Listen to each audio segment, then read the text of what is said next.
Hello. Welcome to the Heart Picker podcast. I'm your host, Lara Blacklock, and this is episode 28.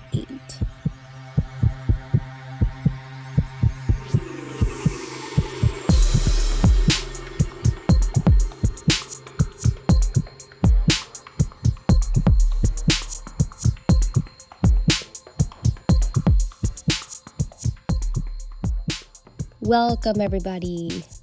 I am speaking to you from Miami. It's been 3 years since I left Venezuela because of the pandemic. Well, because I was saving money and then the pandemic. And I am finally here spending a month now trying to figure out what I'm going to do with my year, where I'm going to go in the world. I'm recording this from my iPhone underneath a blanket, hoping that it's going to sound okay. This is the second time I record this. And I hope this one sounds good. Today we're going to be talking to Melanie Gaudet, a plus-size fitness coach. I met Melanie in art school. She specialized in ceramics. And I was very, very curious and inspired when I started to see her post a bunch of fitness content, and I saw that she was working as a coach and how well she's been doing now. And it must be now 2 years of her doing this work. When we recorded this, she'd been doing it for a year now. And coming from someone who likes fitness, who likes working out, I have gone through moments where I lose motivation because I just don't look like those fitness models, those fitness coaches. I don't have the perfect abs. I don't have the perfect butt and the muscles, and it can be easy to lose motivation. Now, when I look at Melanie's content online, I am instantly inspired to get up, get out of my head, and move my body, and to remember that I'm not doing this to be this hot girl. You know what I mean? I'm not doing this to have a hot body. Yes, that's a cherry on top. Yes, that's a bonus. That's a plus. But I am doing this to be healthy. So when I look at Melanie's content, I am constantly reminded of that. I also found it completely admirable that Melanie wasn't this person who said, okay, I'm going to get those results first and then I'll be a coach. Just because someone's body isn't the perfect ideal body that society sets us to believe is a perfect ideal body, because I believe that's a mere interpretation of society, does not mean she can't be a coach, does not mean she can't live a fit, healthy lifestyle. So I really wanted to know what Melanie had to say about this. In this conversation, we talk about body image, body acceptance, and how Melanie has navigated her life as someone who just had a bigger size. I really hope you're inspired by this. I was completely editing this. I was just fascinated by what Melanie shares, and it's a message that I hope more and more people listen and believe. All right, I'll see you on the other side, and I hope you enjoy this.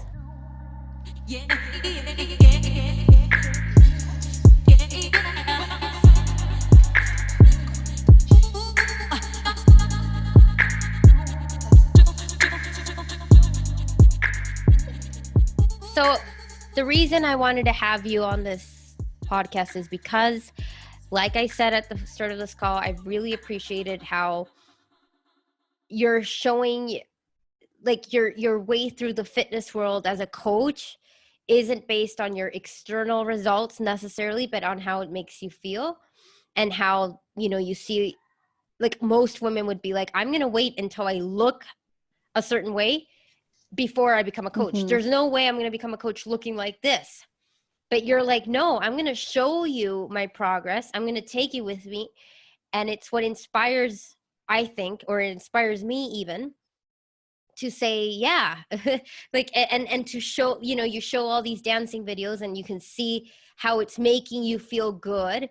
And it reminds us that we work out because we should work out because we feel good, not because we want the abs. And yeah, those are all cool things. But for me, whenever I focused on just the external results, I wouldn't last, because if I'm tired, or if I'm not feeling well that day, I'd be like, fuck it. Or if a month has gone by and I'm still not looking Yeah. like those fitness influencers, I'm like, oh, Hmm. what's the point? And I lose motivation. And also adding to that, this, like, I know this battle, I'm sure I'm not the only one, but this whole, it's like very inspiring to see these amazing bodies, but at the same time, it can, for me, okay, I'll talk from me, from my experience.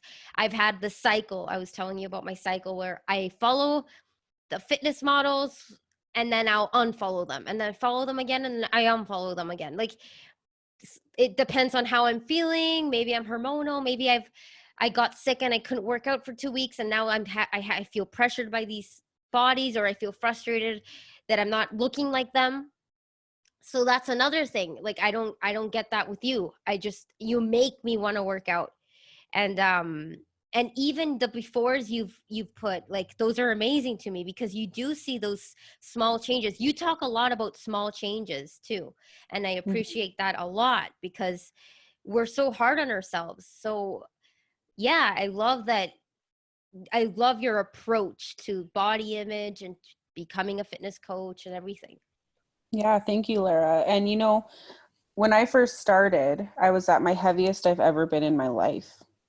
And I got introduced into the coaching world, and I have yo-yo dieted my whole life. I've been up and down. And I decided that this time was going to be different. I was not going to be obsessed about calories and restrict my meals and eat shit I don't like. And am I allowed to swear on this? Yeah. Okay. Yeah. Yeah, go for it. Because that's just who I am. I wasn't going to do workouts I didn't like. I was not going to spend an hour on the treadmill if it didn't make me happy.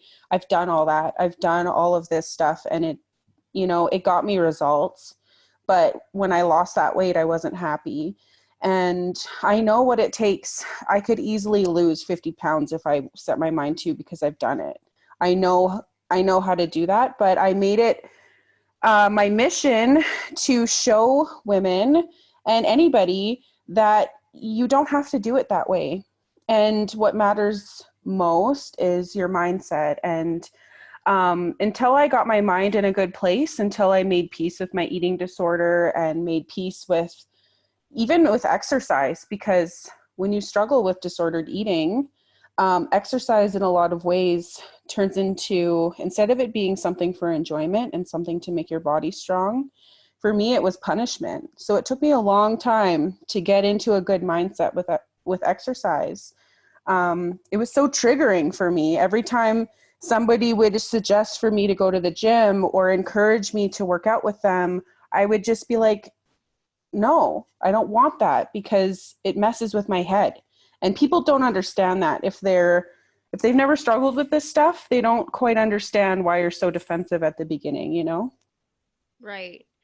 Were you conscious that you were punishing yourself at the time, or did you find that out later? Kind of both. I think at the time, for me, when I would work out every single day for an hour plus, I felt accomplished that I did the hard thing that I didn't want to do. And it was like a reward in a way. It was like a badge of honor. I just spent this many hours at the gym, and I had no excuses for it. And if I can do it, you can do it. And if I can wake up this early and work out, then why can't you? And I think I wore it as a badge of honor. And I think about it, and it was just to check off that box. Like, I did not, at the end of the day, I really did not feel proud of myself. You didn't feel good. I mean, like, it's like you work out and you get those endorphins and you feel good. But since I associated working out with calorie burning, I would count every single calorie I burned, every single calorie going in. It was almost like if I didn't do my workout, it was the end of the world, because I fucked up this whole day now. And I would feel guilty. And it would be like this endless cycle of like, you didn't do what you needed to do. Nobody will be inspired by you. and all this crap. Like, I just feel like I had so many high expectations on myself that if I wasn't perfect and if I didn't do this, then who am I to say that I'm fit and healthy? You know? Exactly. Exactly. Yeah, yeah, yeah. And so what was a turning point? Um, Good question, because it's so funny. I feel like I've started these journeys over and over and over again, and I kept stopping. So I would be like, okay, this is it. I'm going to lose weight for real this time. And I would go all in, and then I would stop. And, it just kept going and kept going and kept going. And I think for a lot of people, you hear when people have lost a lot of weight and they keep it off, you hear about their like aha moment. And I'm not gonna lie, I don't think I had like an aha moment per se. Like, I don't know if there was just like one moment or one day where I was like, okay, this is it. I feel like it was honestly like an accumulation of moments where I was like, you know what? I'm sick of living this way. I'm sick of hating my body. I'm sick of feeling depressed. I'm sick of, like, I was just done. I was just so frustrated and done with living my life that way that I just was like, fuck it. I need to do something. So I'm just going to start. And is that when you decided to become a coach as well? So basically, I became a coach shortly after the pandemic started. Okay. Um, and I had just gotten laid off from my full-time job. So I was home, and emotionally, I was definitely I was like distraught, I would say. Like, when the pandemic happened and I couldn't see my parents and I lived in a city far away from my friends and family and I was no longer working, I was completely like emotionally unstable, is what I'll say. Um, and I was just looking for ways to fill my day. I was just like searching for any sort of happiness. So whether it was making art or making food or hold on to any moment that felt good, is what I'll say.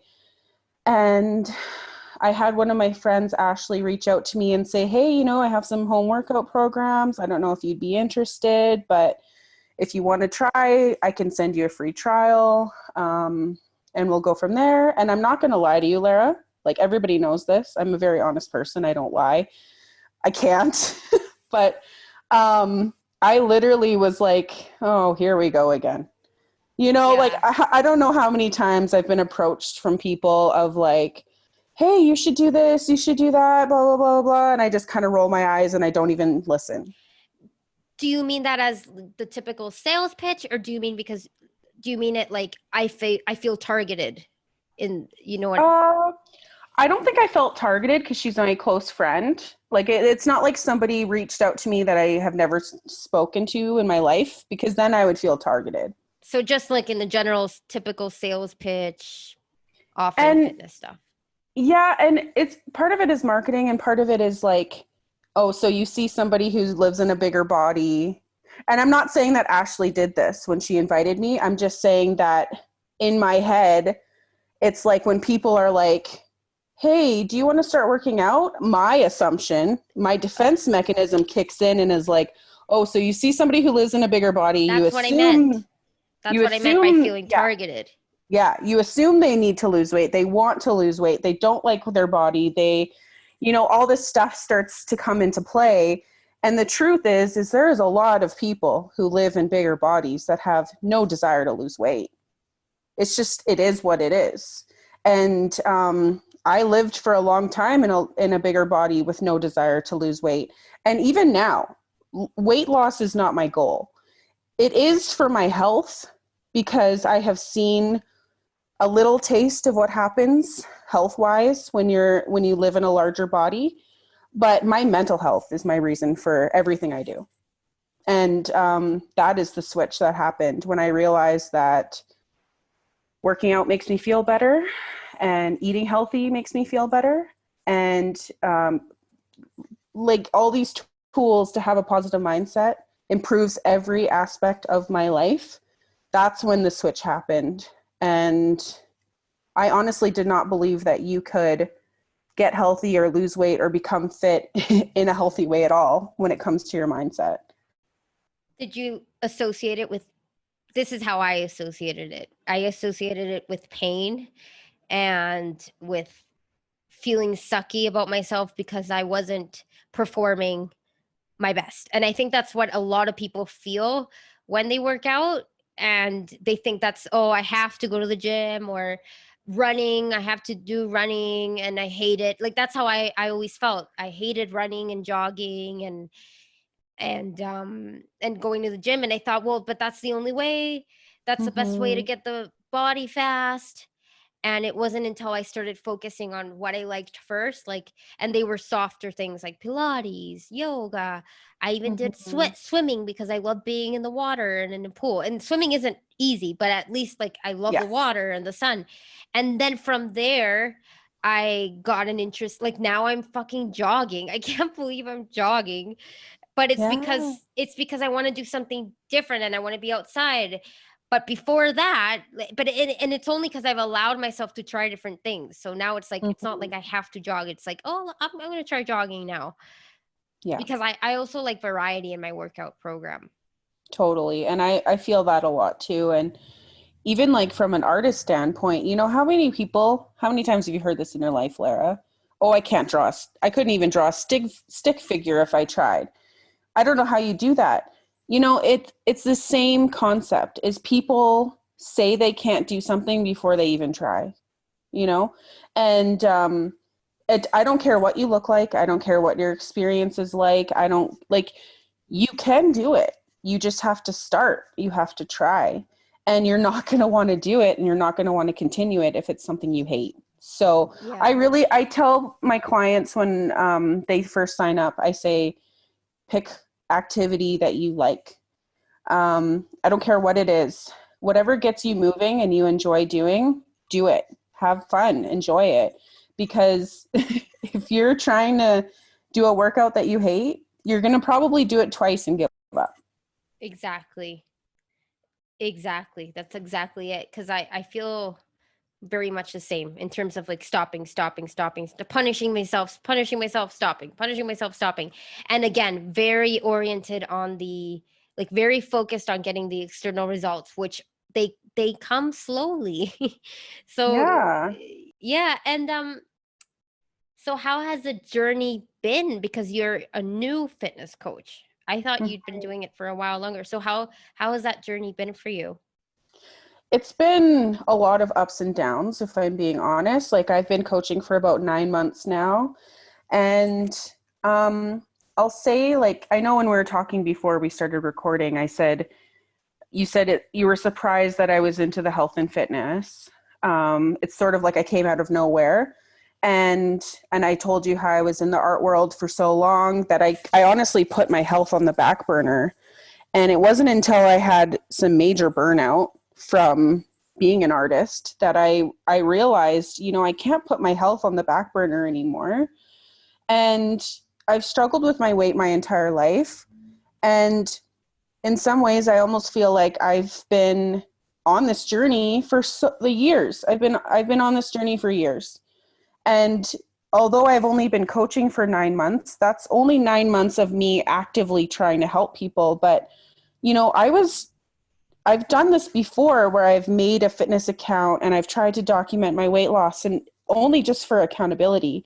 And even then, a few years ago when I was doing that, I was inspiring people. The only difference was I wasn't actively working with people one-on-one to help them reach their goals as well, right?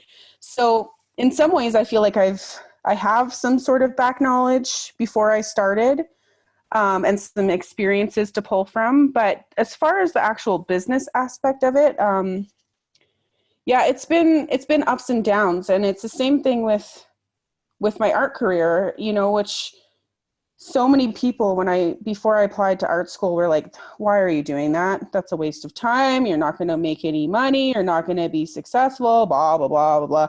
You know the drill. And I ignored them because it's something I wanted to do. It's something I loved. And I kept feeling this pull towards it. And, you can only deny yourself what you want to do for so long before you become bitter and resentful. And I just decided that, you know what? I don't fucking care what people think. I'm doing it. And I feel like as soon as you have that switch in your mind and that confidence in yourself, you know, like people might criticize you, they might judge you, but eventually they won't anymore because they'll see that you truly are passionate about it. They'll see that you truly are helping people. They'll see, you know, like people don't see me working at home when I'm on my laptop and I'm doing all the behind the scenes work. People don't see that, you know, like my boyfriend sees that, my family sees it. They truly see what it takes to do this, and a lot of people don't. And it's easy to judge people when you don't see all that, but I would say though, with all of the ups and downs in life and in career, and it doesn't matter what your path is, especially if it's something you're really passionate about, I think it's really important to ride the seasons that are hard. Um, so when you aren't getting clients or when you're going through a really hard time in life, you know, this year, it's been 9 months of coaching. I've been through a lot, you know, like I moved cities. It's been a pandemic. I told you that I went through a miscarriage. I lost my family dog. I broke my arm. With every single shitty thing that life has thrown at me, I have not quit coaching. And that's what you have to do. You just can't give up. Like it's who you are. It's not even your career. Like, you know, like we're artists. We don't just don't become artists anymore because we don't make art for a while. It's who we are. You know what I'm saying? Like, so I would say that just riding those hard periods and those tough seasons is so important. And all that matters really is just not giving up. I loved what you said about just because you've stopped doing something doesn't mean you're not that anymore. For me, like collaging wise, I haven't collaged in a while, and I have to remind myself, like, you're still an artist, you know. Even photography, I haven't. I'm the podcast was all I did since all of last year, and I'm like, Yeah. I'm still a photographer, you know. Mm-hmm. And so, but my question for you is, what did you do to self-care during those hard times? I think I'm at the point now where I know what I need, whether it's like for my mental health or for my body or even just socially. Like I know when I need to step back. I know when I need time. And I have all these tools that I've utilized. So the most recent one is meditation, which I did not realize how life-changing meditation can be. I honestly was scared of it. I didn't know how to do it. And which is funny because meditation is just breathing. Like, you know, it's the same thing where our minds hold us back from trying something. And when I had surgery for my arm, this is my first time getting surgery. It was a minor surgery, a day-long procedure, but it's still very painful. I think this broken arm was the most physical pain I've ever been in my life. And thank God that meditation has come into my life because it's what I was able to use to help me push through the pain. And, you know, all those moments where I was frustrated and annoyed and had to ask for help, which is something I don't like to do. You know, meditation and taking a step back, all of that stuff reminds us that, you know, you don't have to do everything alone. And it's okay to just pause and breathe. And we put all these expectations on ourselves all the time, especially as women, especially as creators. We have like the weight of the world on our shoulders all the fucking time. Like we care about so much stuff, but you know what? Like at the end of the day, we're only one person and we don't have to figure it all out today or like this minute either. And so, yeah, it's like I have these tools to help me through that stuff. So meditation helps me, exercise helps me. What else helps me? You know, like dancing, listening to music, nourishing my body, calling a friend, making art, like something like I really feel like my soul needs in order to show up as the best version of myself. Have you had moments where even after you did these things that you found make you feel good, you don't feel good? You still don't feel good? What do Oh you do yeah. then? I've dealt with depression, and those are the moments where I feel like no matter how much self-care I do, there's nothing that can get me out of that hole. And I'm actually looking into online counseling right now because I feel like I feel like everybody should do counseling, honestly, because whether it's your upbringing or society, or we all have our shit that we're trying to deal with. And it's something that I just got to the point where I was tired of trying to deal with it by myself. Like I felt like it was too much for me to handle by myself. And I did not want to do the grunt work of trying to figure it out anymore. It's exhausting, like every time something traumatic, every trigger, everything that makes me upset, I'd have to like go in my brain of like, why is this upsetting for me? How can I react to this in a way that's appropriate, not out of anger, not out of all of these things? And I'm not saying don't feel angry, don't feel your emotions, but you can't hurt people because you're, triggered by something either, right? And so I think if you're depressed or if you have anxiety or if it feels like nothing you're doing is helping, I think medication is so helpful. And there's a stigma around mental health. There's a stigma around medication. And if it helps you, it is no different than taking medication for a physical ailment. And um, counseling, because even talking to other people, they can see things from a different perspective. It's an unbiased opinion, and it's a way for us to take our thoughts, which are totally scattered, and just figure them out and deal with them, you know? Yeah, I totally agree. I decided there's a lot of people who, for some reason, feel uncomfortable with therapy or just really don't want to go or don't think they'd even have, like, they don't think they'd benefit from it. And I started to go to therapy again last year in August. And Mm-hmm. every time I go, even during sessions where I think there's nothing to talk about, and most of those I've canceled, I'm like, I'm good this week, and I'll cancel it. And I told him that, and he's like, please try to come, even when you don't think you have anything, even when there's nothing going on. Mm-hmm. It's true. Every time I go in, I come out with a totally different perspective, Yeah. and it's helped me so much. And also it's finding the right counselor for you. That can also be Yes. one of the reasons why people are like, I went to one therapist and that's it, Mm-hmm. I'm not going back. And there's tons of different people. Like sometimes you really I this was my third try, Mm-hmm. actually, or maybe fourth or fifth. Like I'd gone to a couple coaches, I'd talked to Mm-hmm. different people, I went to a psychiatrist even, and Mm-hmm. thinking that maybe I needed medication, actually. And finally I found this one person, and I'm like, great, love this guy, this is the person I'm sticking with. And um yeah, I like that. And I like what you say about medication as well. It is a big stigma. I am very Mm-hmm. wary about it. Like I think it should be your last resort.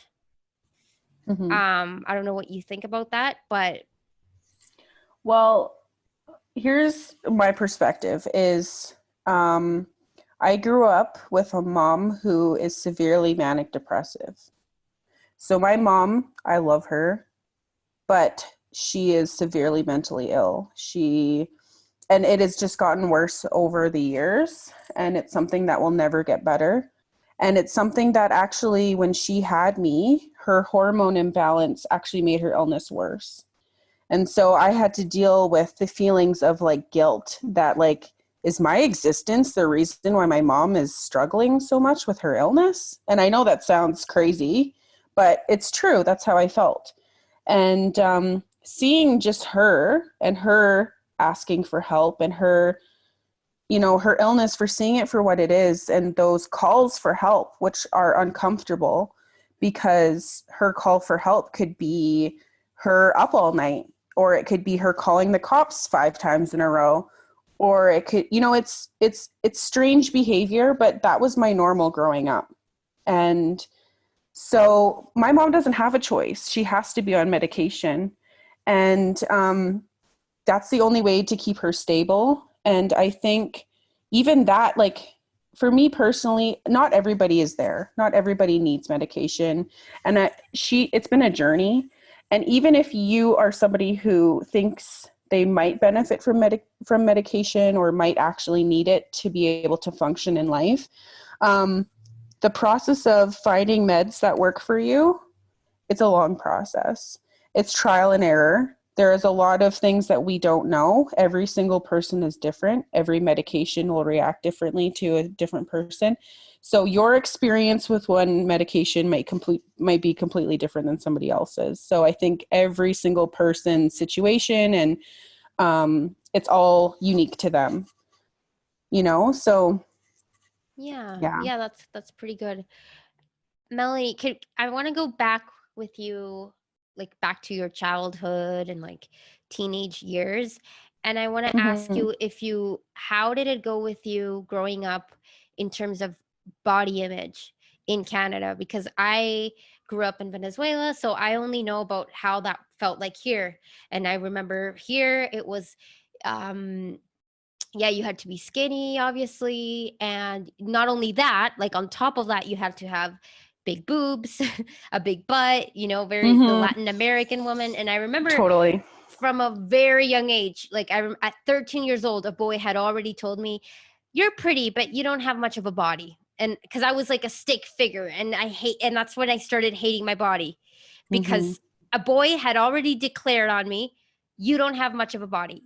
And that belief stuck with me, and I Oh yeah. still struggle with that belief now. I still Mm-hmm. think of myself as a pretty girl with an okay body. Like I never felt sexy, or I never felt like I have a hot body, just because of that one thing, just because of that one sentence, plus seeing how the boys around me looked at other girls who had developed at a young age, like their Mm-hmm. breasts and their butts, and they and those were considered the attractive girls. Yeah. So for me here, the body was more important than the face. Mm-hmm. And Yeah. then when I went to Canada, I felt like it was, but I don't know. I'd love to know how it was for you in Canada, and how, yeah, how was it?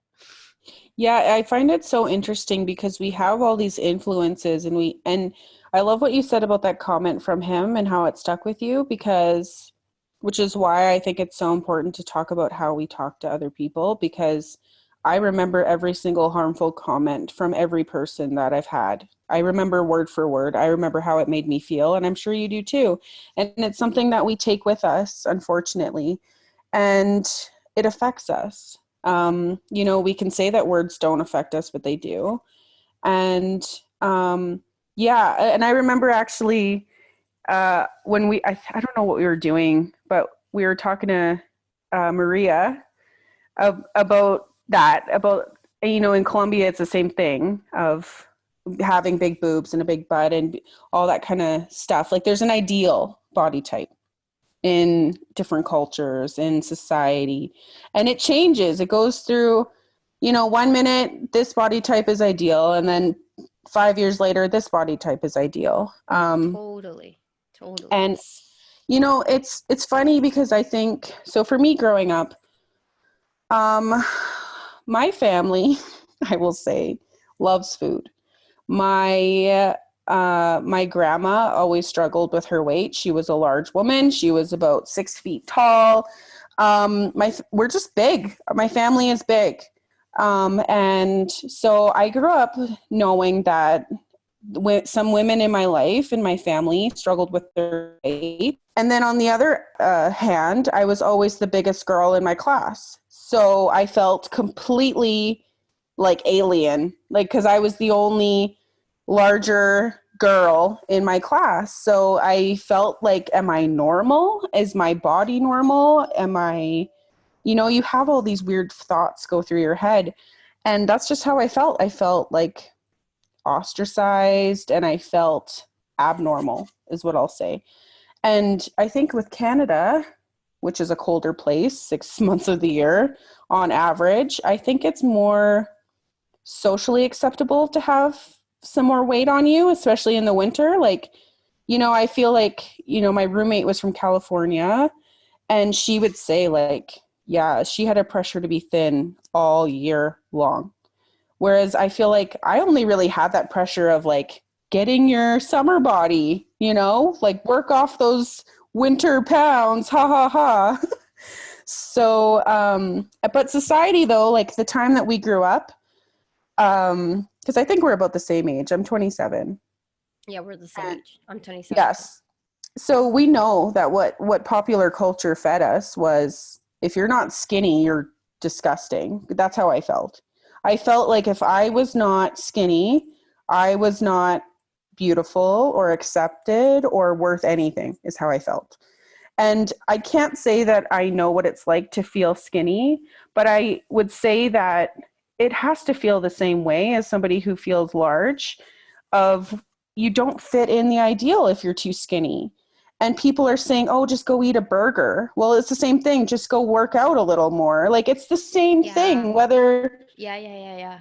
yeah, it's the same thing if you're quote unquote thin as if you're quote unquote fat. Either way, it doesn't matter what your body type is, it doesn't matter what your lifestyle is, you're still being body shamed, and you still feel like your body is not good enough and it's not accepted, and you feel like you need to change something about it. Yeah, totally. I remember in school, like fifth grade, sixth grade, I remember girls grabbing my arm and like, wow, oh, like you're stick, or being called stick figure, like all these skinny Mm-hmm. names. Mm-hmm. And I remember I even made like a carb diet, and I was not even a teenager, maybe 12 years old, and I was Mm-hmm. like, I want to get bigger. I want to get bigger. I don't want to be so skinny, because I was sick of people saying, "Oh, I was anorexic."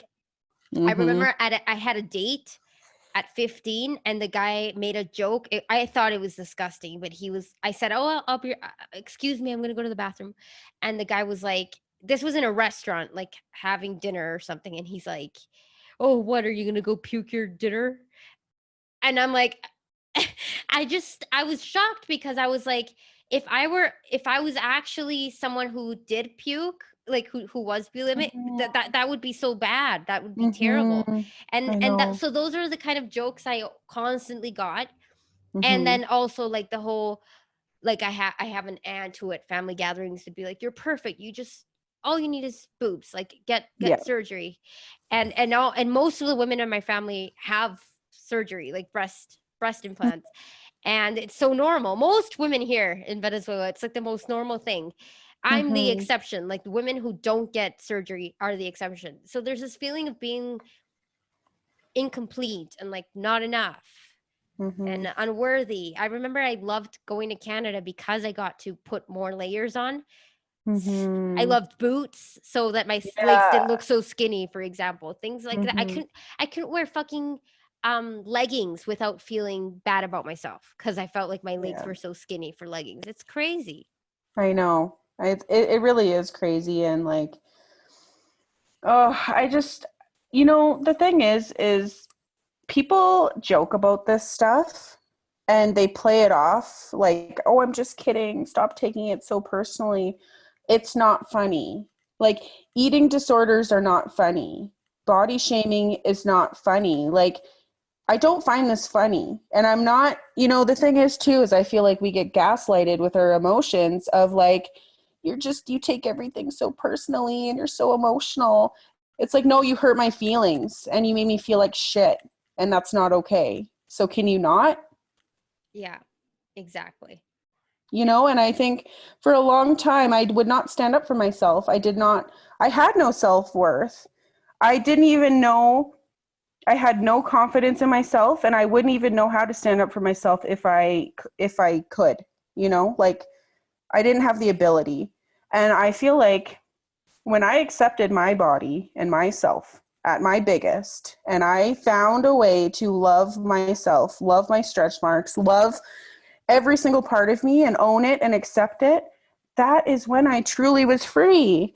That was when I was free to, you know, work out because I wanted to and accept myself for who I am and just remember that, you know, like we all want to fit in. We all want to fit in. That's like a human need, is to be accepted.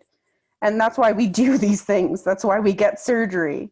But you know, like it's not strange to want to feel accepted, but we have to remember that everybody is unique and beautiful. And if we all look the same, how fucking boring would that be? Yeah. Yeah, You know, totally. like and the problem is we compare ourselves to everybody else. We compare ourselves to the movie star. We compare ourselves to our family member, and forgetting that we're completely unique. So how did you, can we go into more detail about how you started to love your body just as it is? Yeah, it's not easy. I guess if I was to break it down, it's sort of like retraining your mind. So it's the same thing when you have like a negative uh, thought pop into your head. And it doesn't have to be body related, but like let's say you think like, oh, today is disgusting outside. I hate the weather. It's so shitty. Like, you know, I just wish the sun would come out. You know, if that thought comes in, you literally have to like retrain your brain to be like, you know what? Like every day can't be sunny. And just because it's raining, rain is beautiful too, or snow is beautiful too. And, you know, it really is all about perspective. And so for me, like just to use an example, my stretch marks. I've had stretch marks basically my whole life.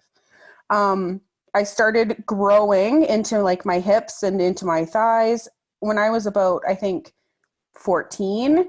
And so my body grew really fast. I also was very tall. So I just sprouted and I got stretch marks because of that. It is what it is. That's what our body does, you know? And as a woman, I felt like, why do I have stretch marks and cellulite if I'm not, if I, you know, I wasn't pregnant, I wasn't a mom, I was a little girl. Why do I have these stretch marks and nobody else does?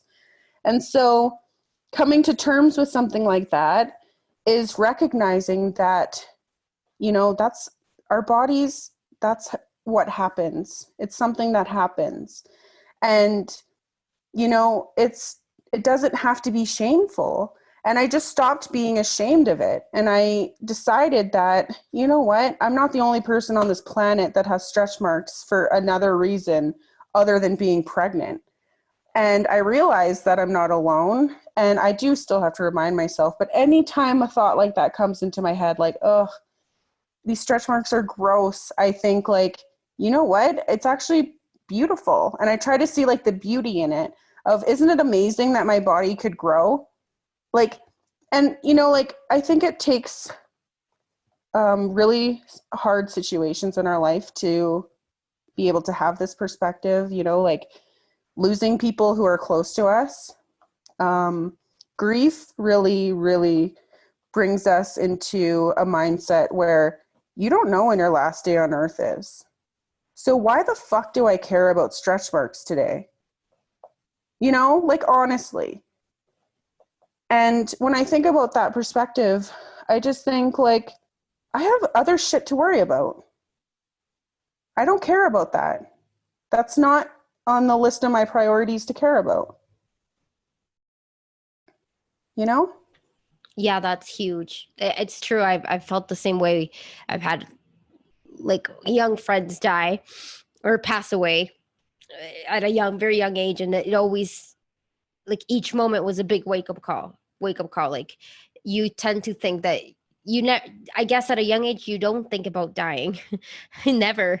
So when Yeah, it shocks, it comes to you like that, you think, yeah, you never know when you're gonna die. You it's could so die true. tomorrow. It has nothing to do with age. So it does give you a huge amount of perspective, and sometimes it's like those blessings in disguise. I hate to say it that way. I think it sounds terrible, but you know what I mean? Like those tragedies that leave you, It's so bittersweet. yeah, those tragedies that leave you with something of value, and that is that life is really short to be caring It's about. so short. Yeah. Yeah. Do And you? Yeah, yeah, yeah. sorry, I just feel like I think back to how many times that I was so consumed with counting calories and working out that I literally did not give time and energy to things that were important, like my family. And and when I lost my grandma in 2016, she was one of the closest people to me. She was my favorite person.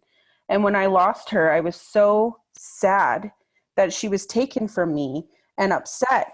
And I realized that, you know what? If I would have stopped caring about my body, I would have had more time with her.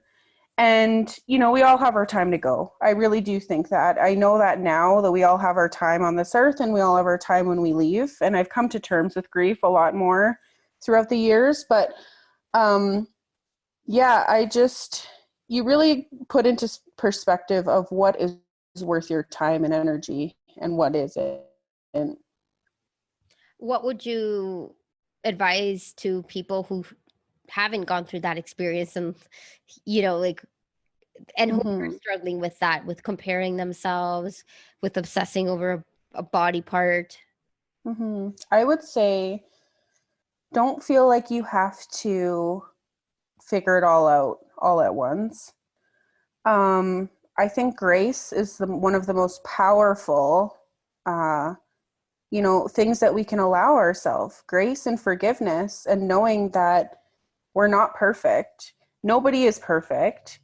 And if you feel like you're not measuring up, and if you feel like you're really struggling with this, um, it's not going to happen overnight. And it really is those small steps in the right direction that all add up. And I think when you realize that you have a desire to change, and it doesn't matter if it's, like losing weight or working through trauma or whatever, if you have any sort of desire to change, there's going to be times where it's hard and you're going to be tested. And the whole point is to use those as a lesson of how to react the next time. So, for example, like when I had binge eating disorder, I would go and I would eat a bunch of stuff and then I'd be like, holy shit, I don't even remember what I just ate. I just shoved my face and I was completely absent of mind. And then I think, okay, well, when am I doing this? Why am I doing this? And you have to break it down. And when I feel like binging, I recognize that, you know what, that is just a response of emotionally to something traumatic in my life. And I can actually deal with that in a different way. And it does not have to be binging, and it does not have to be, it could be drinking. Whatever your vice is, you don't have to do that. There are other options out there, and you don't have to do it alone. And I think so many people feel like they have to do it alone.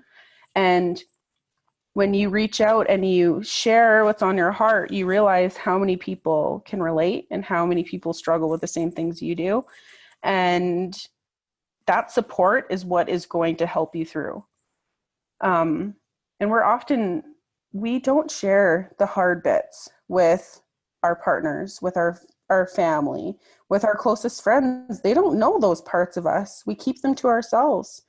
But you know what? If they did know those parts of us, maybe they would understand where we're coming from and they would recognize the things that are hard for us and they would help us because they love us and they care about us.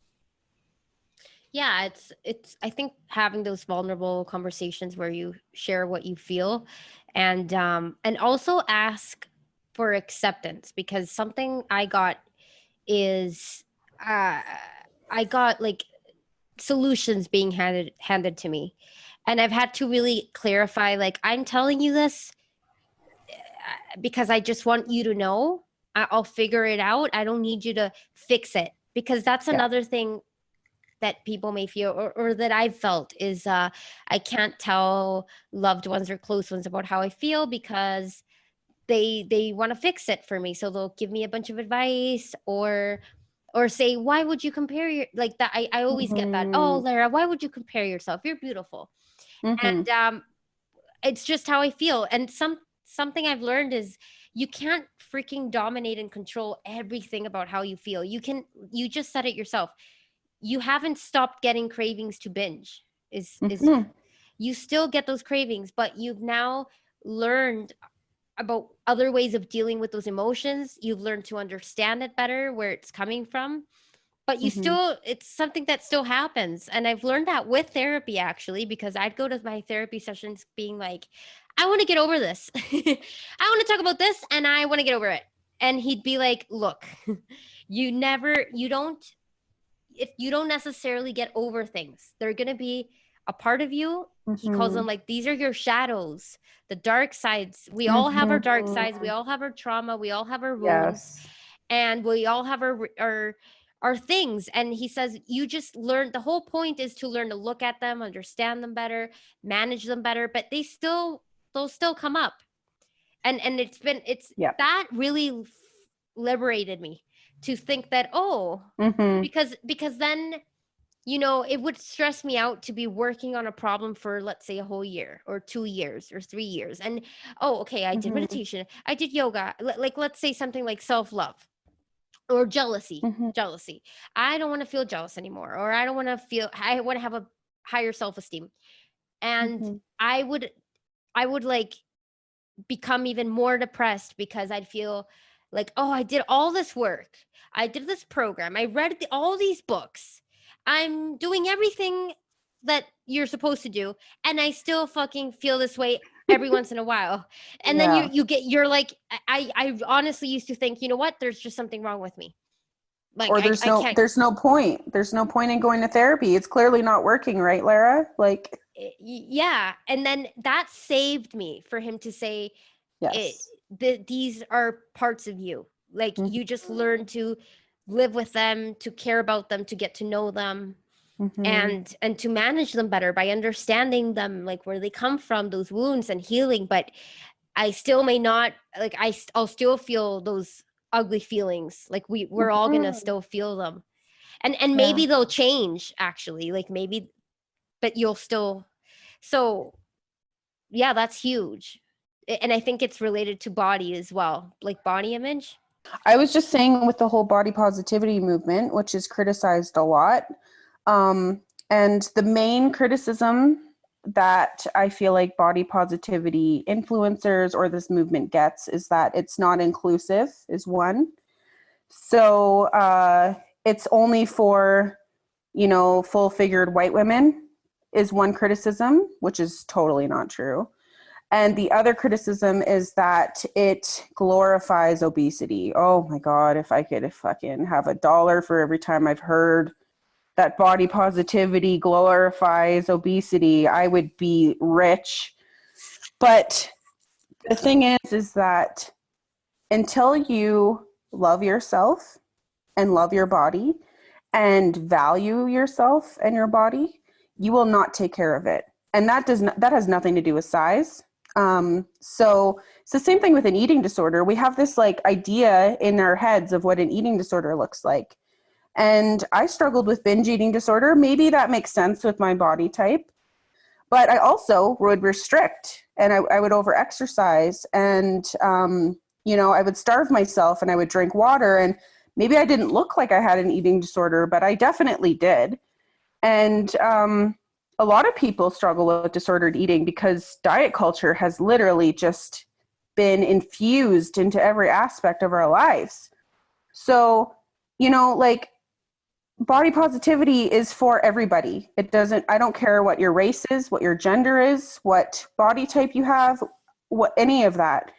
If you can learn to love your body and take care of it in the way that works best for you, you will get there, is what I'm trying to say. And if you think about things from a health aspect too, because I was so scared to go to the doctor for years and years and years because I knew I'd get the guilt trip. And, like I would come in because I don't know what, I had a cold, and then my doctor would tell me, oh, well, if you just lost 10 pounds, maybe you wouldn't have a fucking cold. And it's like, are you kidding me? Like, I know I need to lose weight. I know, like, I have eyes. I know that I'm fat, but like that has nothing to do with the point. And so I think, there's, when it comes to your health and your wellness, mentally, physically, emotionally, uh, it's like that's what matters most. And you need to recognize when things come at you out of a place where it's just not right. And the thing is too is like, like I've gotten to the point now where I can see when people say things about themselves, or when I get sort of, I hear it all the time now. It's like you notice it. It's like, when your favorite song, you're obsessed with this artist, and then everywhere you go you hear that song or that artist playing. It's like when you tap into those things, you notice them more. And so now that I've tapped into this and I've gotten to a place where every time a negative thought comes into my brain, I try to switch it into a positive one. I see my friends talk shit about their body and say how much they hate their body, and I see my family say it, and I see people in my life and how they view substances and how they supposedly help their life. And I hear all of these things, and I'm like, I've been there, so I know how it feels. Um, but at the same time, you just have to accept people for where they're at and recognize that not everybody's going to be in the same spot as you in your journey. And again, don't compare.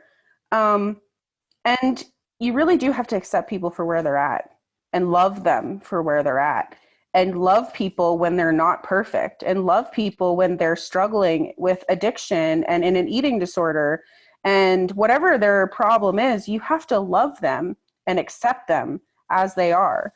Otherwise, they already feel like worthless and helpless. Do you want to make that promise or that problem worse? Yeah, You know? exactly. Yeah. I like to compare. I just thought of how you could compare it to when you love someone. When you love someone, you that doesn't mean you like every part of that person. There will be parts of that person that you may hate, or that drive you crazy, or that you can't stand. And I think that's a good way of looking at your own body too. Just you can love there's Mm-hmm. just because you love your body doesn't mean you're not going to like you may dislike certain parts of your body, but loving it as a whole and thinking about it as beyond the aesthetic, like I love my body and Yes. I want to feed it well, I want to take it out, and maybe I don't like this my stretch marks, but I love my Mm-hmm. body as a whole. And Mm-hmm. like we can't be perfect. We're And none of us. yeah, nobody's perfect. And I think we focus way too much on how we look and not enough. Our body is what gives us life. It's how we experience the world. Our bodies give life to other people. Our bodies heal. And like this injury and all of this stuff, it makes you realize that I love my legs because they allow me to walk. And what a blessing is that. I'm so grateful for that. And there's a Yeah. lot of people in this world that don't have the ability to walk, you Oof. know? Yeah, totally. And that Totally. totally, like, does that not change everything? Because you look at it from a function perspective now more than just the aesthetics. Again, I used to like really not like my legs. I thought they were so skinny. And when I got those the second degree burns in during my trip, for Yeah. me it was like actually they are I can't use them anymore. I can't swim with them. I can't walk with them. And it made Mm-hmm. me, and that's just like that's a burn injury. It's not even like a bone or a muscle. Yeah. And after that it made me gain more perspective on like my body is not just for the it's Yeah. not just a thing to be seen. It Yeah. actually takes me to places. Like once you don't have that anymore, Mm-hmm. then you see its value for something that goes beyond the Yes. superficial. I wanted to ask you about how do you feel about the you have the like large size models in the websites now. I see them more because online shopping, I've noticed that, oh look, Mm-hmm. I'm looking at more like, and it's not like they're not being categorized as like large size, or there's a name for it that I used to Like see in plus H. size. Yeah, plus size. Mm-hmm. It's not that anymore. Like I can click on it and just get my own size, but I'm going to see it on a bigger model. And Yeah. I've heard two things about this. I thought it was great. um I like my first impression was like this is great. And the fact that I'm seeing them so much, it changes you start getting used to it more, and you see it as these women are beautiful. Because the only Mm-hmm. reason why we thought that, oh, being bigger wasn't attractive was because we didn't see them. And Yeah. it made me think about, like, actually, this is all about exposure and perspective. Yeah. Yeah. But I've heard the other side to this, saying that, I'm trying to remember, but I've heard critique on that too. Maybe you Mm-hmm. can remind me, because I don't, again, I don't hear about it so much here, but I Yeah. heard, I don't remember what the critique was. Can you talk I about what? I feel like it's the same thing with body positivity of encouraging women Okay. to be larger Themselves. potentially. Yeah, and like um it's so funny because it's like we all have our body types, and the thing is that our bodies change. Like we go through puberty, we change. You know, like we have an injury, we change. We get pregnant, we change. We come into our middle age and we change. Our bodies are constantly changing. And why do we have this pressure to only have a certain body type for our whole life? And the thing is growing up, Lara, like every single ad I saw was a skinny person. Skinny, quotes, whatever. I don't even like that word, but it was a thin person. And, I remember watching commercials, and I bet you I could count on one hand the amount of times I would see somebody that looked like me growing up. One Mm. of those people was, do you remember that show That's So Raven? Yeah.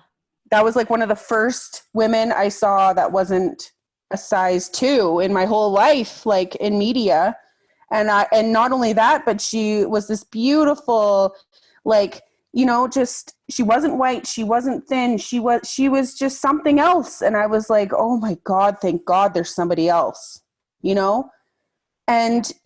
And the thing is too, even in Canada, like there's a small demographic of people, and I didn't realize how I went traveling of just how many different types of people there are and body shapes. And the thing is when you're shopping for clothes, it's really hard to envision those clothes on you and feel like you actually want to buy them if you have no idea what it would look like on somebody like you. And half of the time I would buy something and get disappointed because it didn't fit my body properly.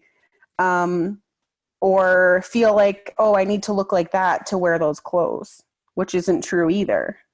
So these models on these websites help you to envision it on your own body, right? Yeah, Visualize it, and you feel comfortable with it. You like it. I like it. I wish I had more. I wish there was more just diversity in models when I was growing up. And that it Mm-hmm. goes, and it's, when I say diversity, I don't just mean body type. Like, I think even people with disabilities. Like, why is there nobody with disabilities on ads? Like, it doesn't make sense to me. Right. Right. They wear clothes too. Like, Exactly. why can't No, they be a model? I agree. I agree.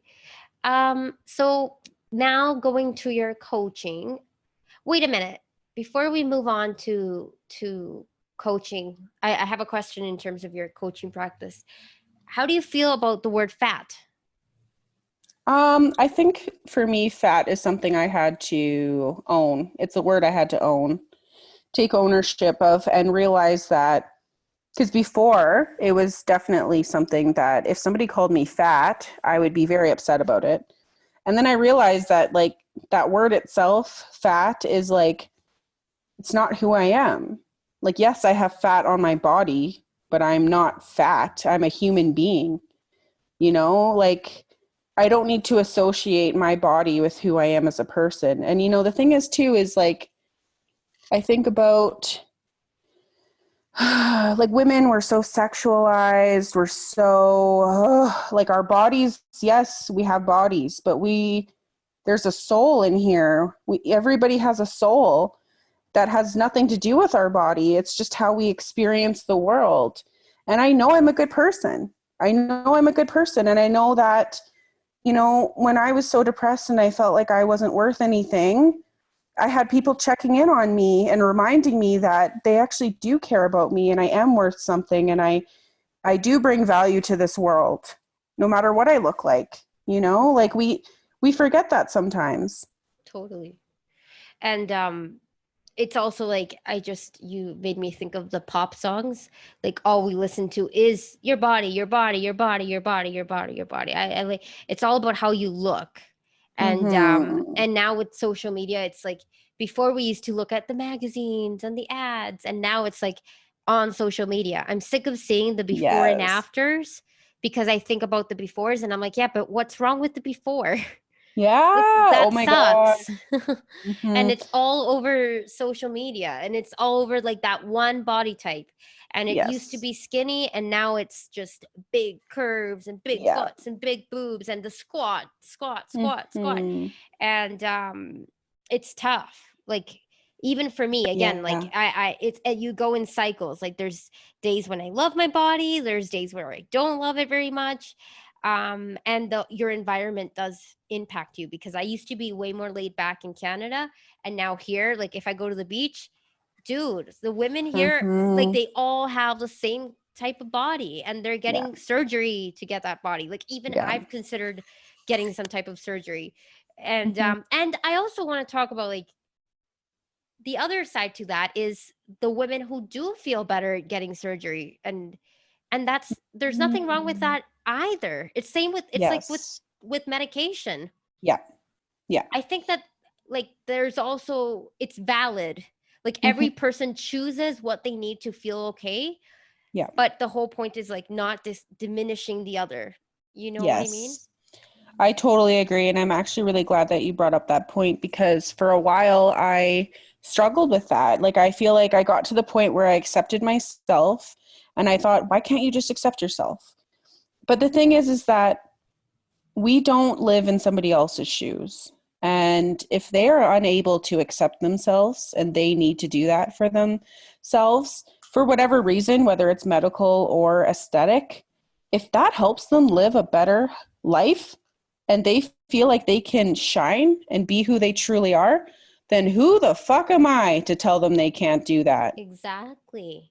And the whole point is that it comes from a place within. It's like if I'm gonna get breast surgery or breast augmentation, how do you say it? A boob job. Yeah. um, it's not because of external pressures or outside things. It's because I genuinely feel better that way.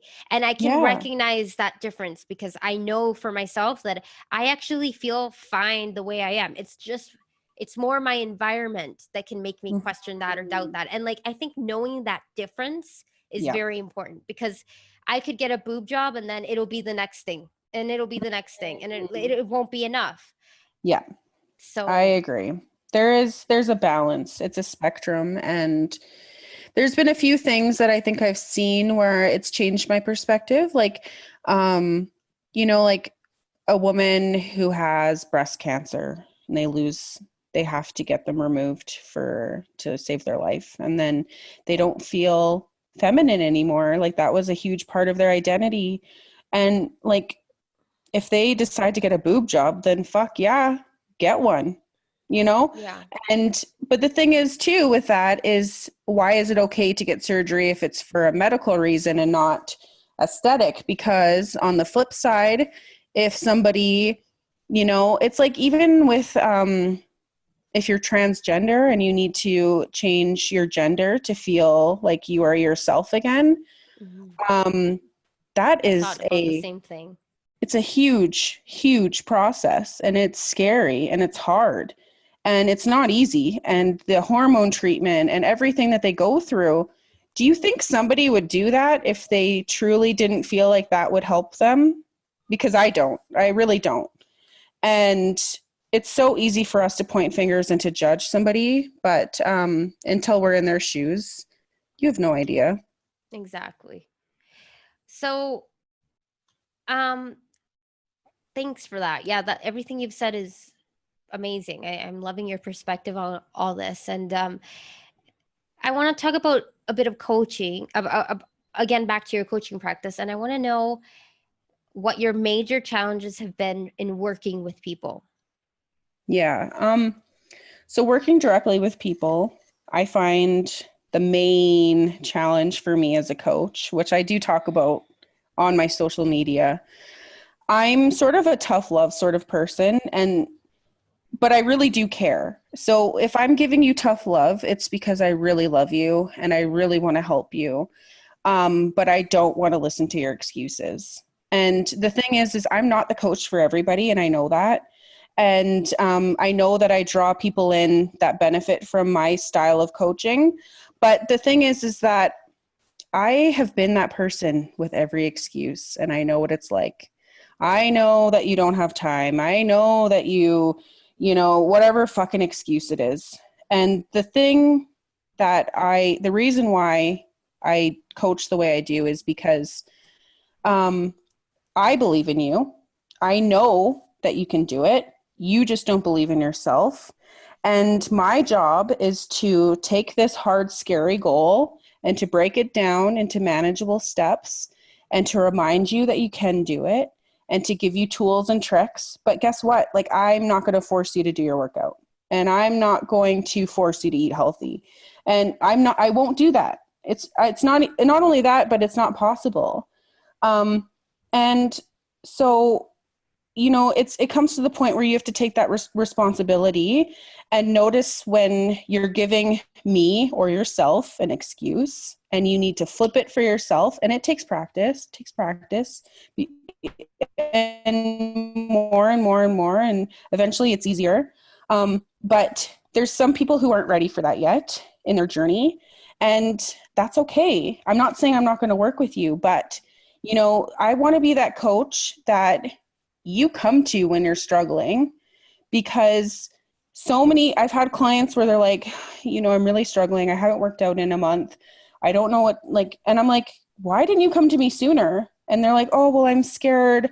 I just felt all this stuff. And I'm like, you know what? If you're struggling, that's when you need to come to me the most. Like, that's when you should be talking to me, because my job is to help you through those moments. So until you can help yourself, you know what I'm saying? Like, my job is to coach you through the hard shit. Right. So it's like, I don't want to hear your excuses, but at the same time I do, because I know you can do it. And if I can do it, you can do it. And I never want anyone to feel like they can't come to me with the hard stuff, because that's really when you should be coming to me the most. And I take my job very seriously, because I have people coming into my inbox that say, I struggle with an eating disorder. You're the only person I've told in this whole entire world. And it's because I shared my story, or whatever the situation is. And I feel so incredibly honored to have those messages come into my inbox and know that I'm the person they turn to when they're struggling. Like, that is amazing to me. I can't believe it. Like, I really can't believe that people trust me with that knowledge. But that's what I hope for. Like, that's what I'm trying to build, is that trust in that relationship, that you can come to me when things are hard. Yeah, I love that. And I loved what you said in our non-recorded part. You said, I've been training for this for years. Mm-hmm. So what do you mean by that? Yeah, so it's not like I came out, like, I've only been coaching for 9 months, but it's not like it just came out of nowhere. I've struggled with my weight my entire life. I've struggled with my body image my entire life. I've struggled with disordered eating.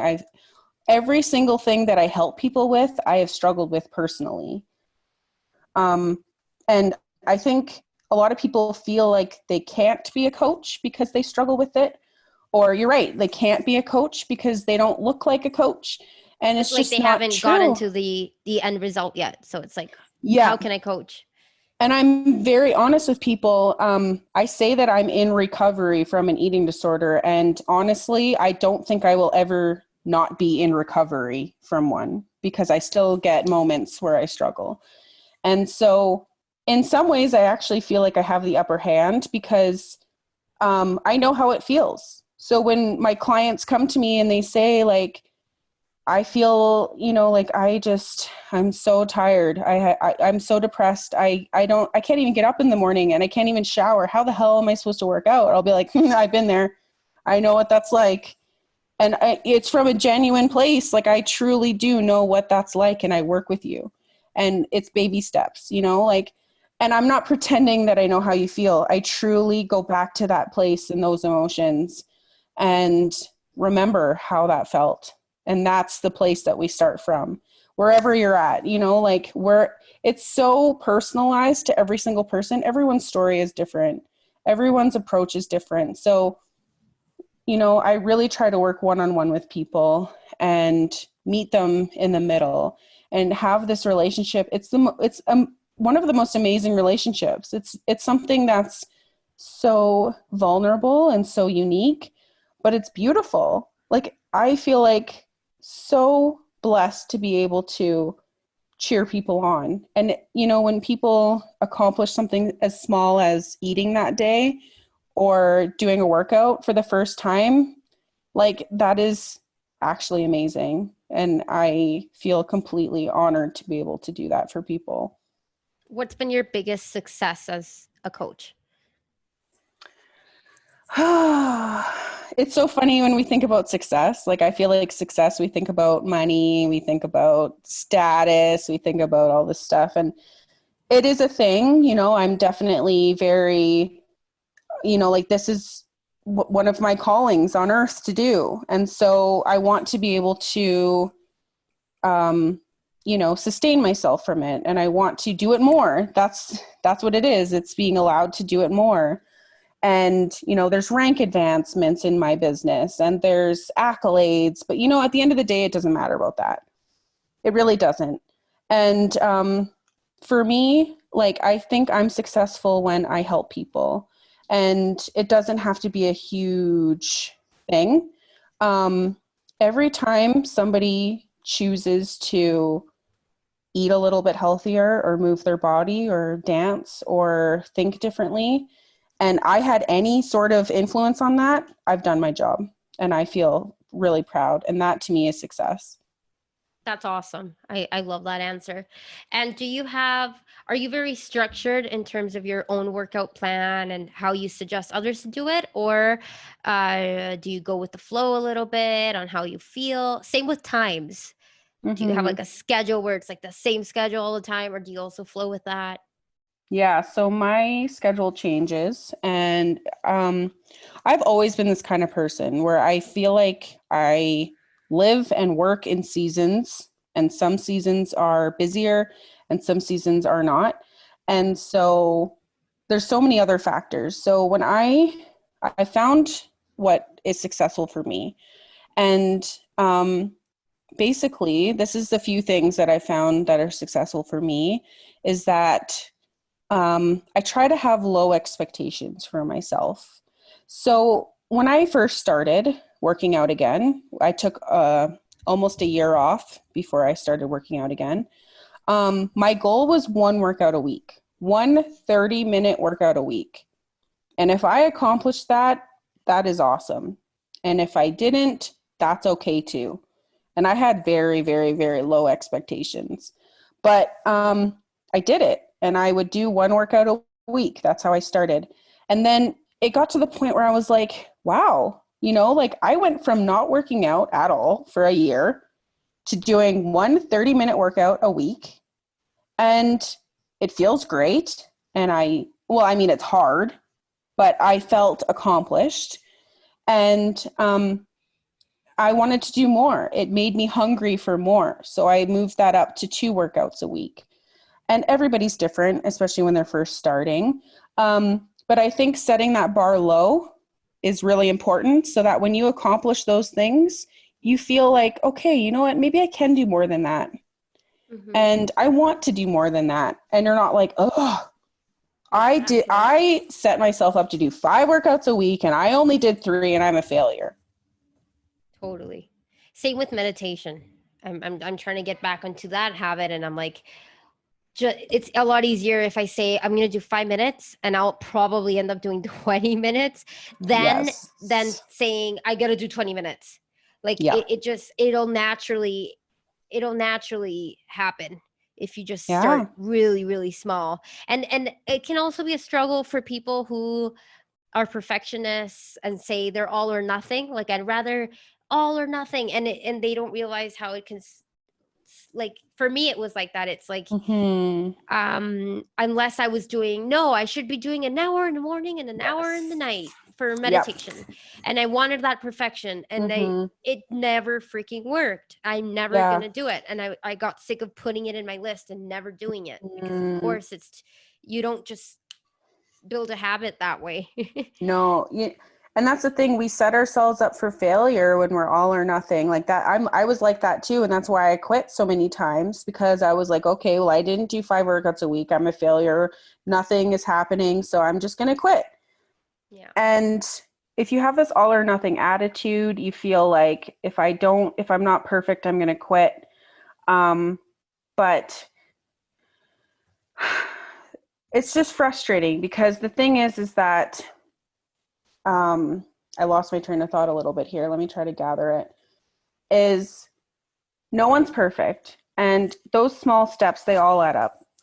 And you're right, you can't build a habit when you have this all or nothing attitude. And you know, I know what it feels like to quit, and I didn't get anywhere.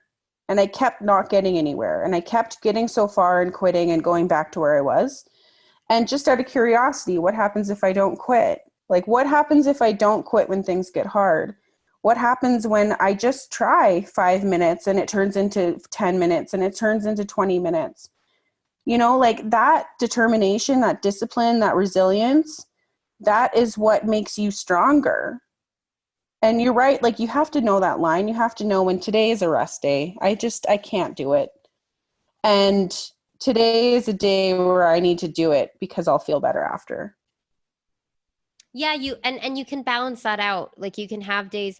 I Last weekend I was really feeling sore, but I really wanted to work out, and I jogged, even though my legs hurt, my back hurt, and it was like, Mm-hmm. I should really probably do yoga or rest, but I really feel like jogging. And it's been interesting, because again, I used to hate jogging, and I still kind of do.